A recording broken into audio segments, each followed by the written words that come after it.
I was doing Sports Center for 18 years, but I got to the point where I needed to do something different. Like I'd Hmm. kind of mastered it, and I thought I was going through the motions.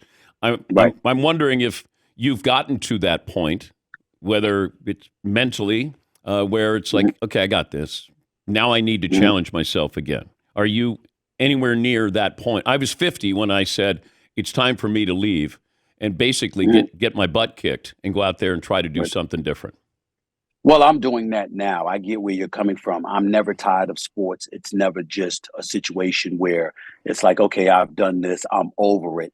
It would be that way, however, if ESPN or anybody else would insist on me limiting myself to those parameters. If you don't allow me to extend beyond it, then you're absolutely right. I would feel that way.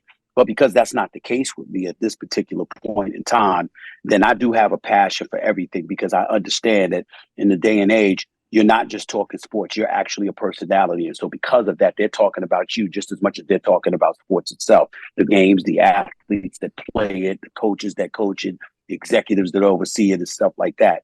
And when you recognize the fact that you become a personality and that's something that's placed on your shoulders, then all of a sudden you treat it with the level of urgency that it deserves in terms of basically understanding what comes with it. Not to mention the fact people like yourself, Bermans and others. I work at ESPN. The bottom line is that I'm riding on y'all shoulders, what y'all built. I never lose sight of that. And anybody that asks me that, any coach you see from me would tell you that one of the greatest compliments I ever received in my career was when I was gone from ESPN and I came back in 2011 and everybody was saying hello, hello, hello. And then Boomer, Chris Berman, comes up to me and he shakes my hand and he says, "Welcome home. You should have never left."